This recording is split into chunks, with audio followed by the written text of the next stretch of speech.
मांगत तुलसीदास कर जोरे, बसहु राम सिय मानस मोरे। तुलसीदास जी अब भगवान शिव से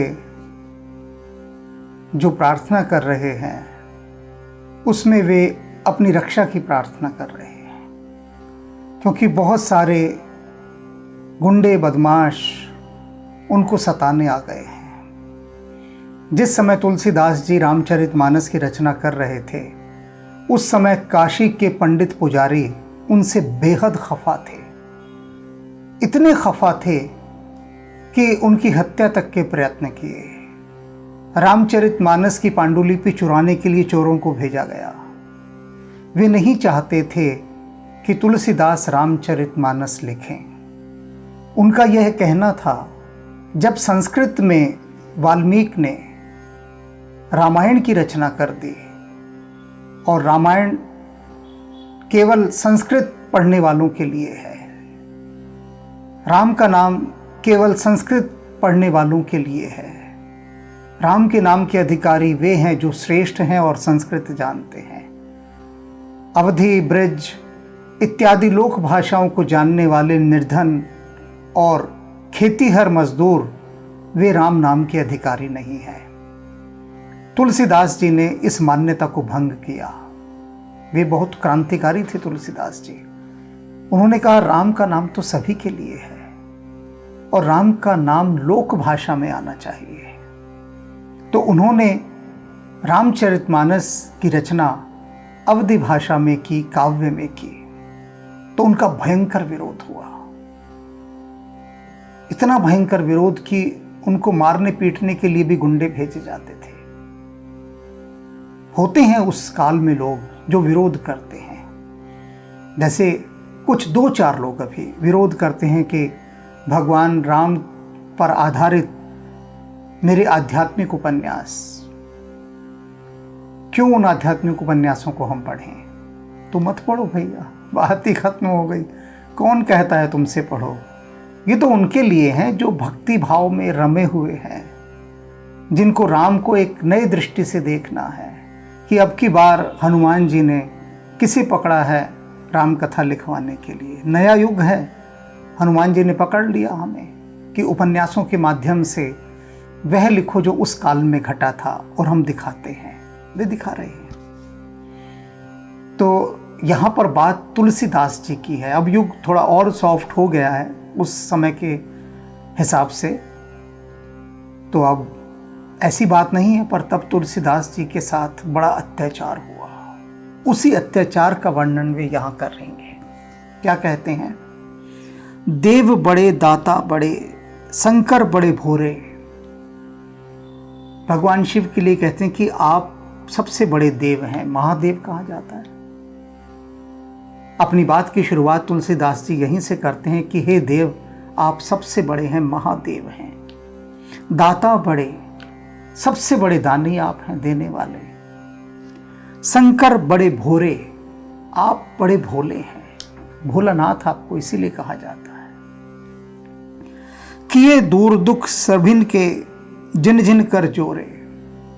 आपने उन सभी के दुखों को दूर किया है जिस जिस ने भी आके आपके आगे हाथ जोड़ दिए। खड़ा हो गया, मेरा कष्ट निवारण करो। सबके आपने कष्टों को दूर कर दिया।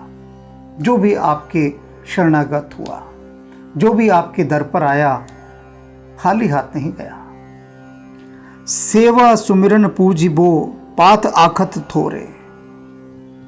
और आपकी पूजा, आपका पूजन कोई कठिन काम थोड़ी ना है, बड़ी सरल सेवा है आपकी। गरीब से गरीब आदमी भी कर सकता है, मरे से मरा आदमी भी आपका पूजन कर सकता है। कोई बहुत बड़ा आयोजन नहीं चाहिए, कोई पंडित पुजारियों की बहुत बड़ी लिस्ट नहीं चाहिए कि ये सामान ले आओ तब पूजन होगा।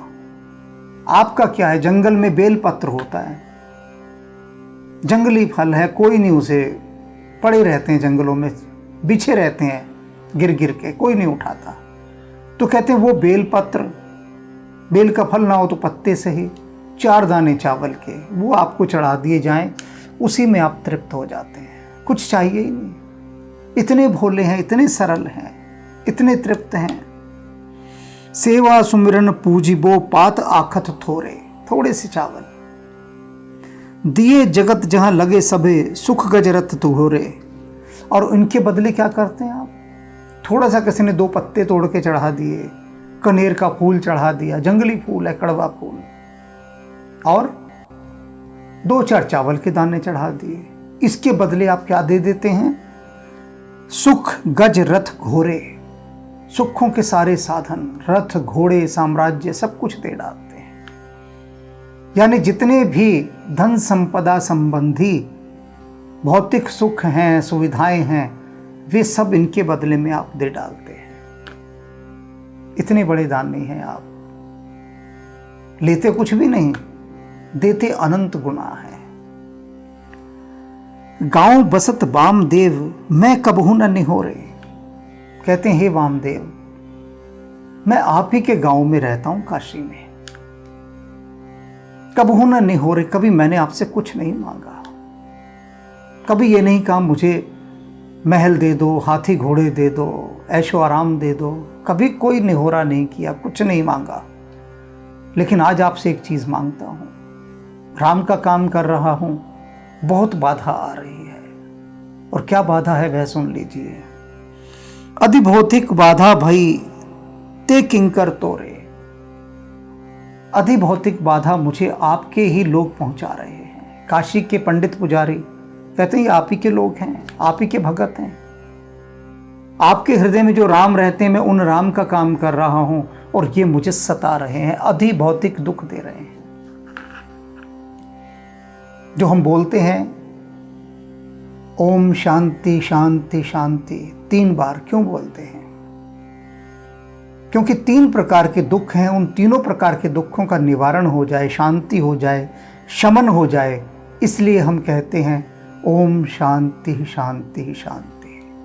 कौन से 3 दुख? पहला दुख यहाँ तुलसीदास जी बता रहे हैं, अधिभौतिक। अधिभौतिक होता है जब एक इंसान दूसरे इंसान को मारता है। चोरी, डाका, अत्याचार, ये आतंकवाद, ये सब अधिभौतिक दुख हैं कि जानबूझकर एक इंसान दूसरे इंसान को सताए, अधिभौतिक। तो तुलसीदास जी कह रहे हैं कि आप ही के गांव में मैं रहता हूं, काशी में, और आपके ये किंकर हैं, सेवक हैं, गण हैं, यहाँ के पंडे पुजारी, ये मुझे मारने पर आ गए हैं, अधिभौतिक दुख दे रहे हैं, कष्ट दे रहे हैं, सता रहे हैं। बेगी बोल बलि बरजिए, करतूती कठोरे। कहते हैं आप क्या कीजिए, बस आपसे इतनी विनती है, इन सभी को बुलाकर इनके प्रति कठोर हो जाइए, इनको धमका दीजिए, मैं आपके बलिहारी जाऊं भगवान शिव, इन राक्षसों से मुझे मुक्ति दिलाइए। हैं तो ये आपके गण, आपके किंकर, कहते हैं कि हम शिव भक्त हैं, लेकिन ये राक्षस हैं, मुझे बहुत सताते हैं, बहुत तंग करते हैं, अत्याचार करते हैं मेरे ऊपर, तो आप इनको बुलाकर धमका दीजिए।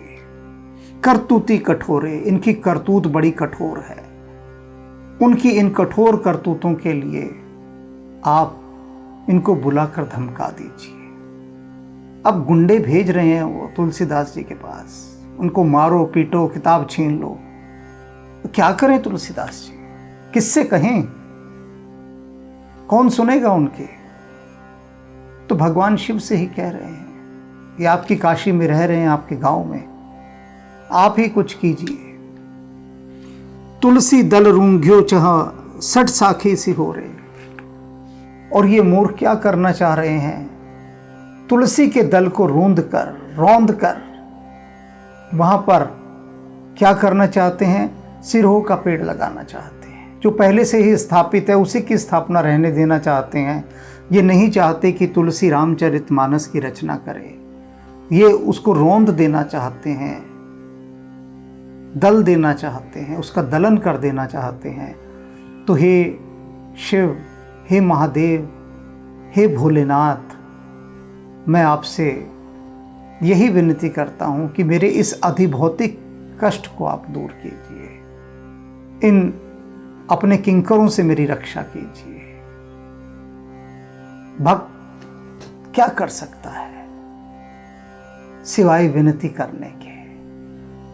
और सभी भक्तों के साथ ऐसा हुआ है। सभी भक्तों को कमबख्तों ने बहुत सताया है। कमबख्तों की कमी नहीं रही, एक लंबी फहरिस्त है कमबख्तों की, जो भक्तों को देखते ही तड़प जाते हैं, छटपटा जाते हैं।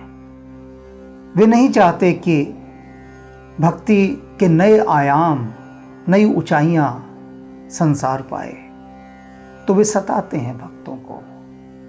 और फिर भक्त भगवान के आगे ही रोता पीटता है, और क्या करे। वही तुलसीदास जी कर रहे हैं।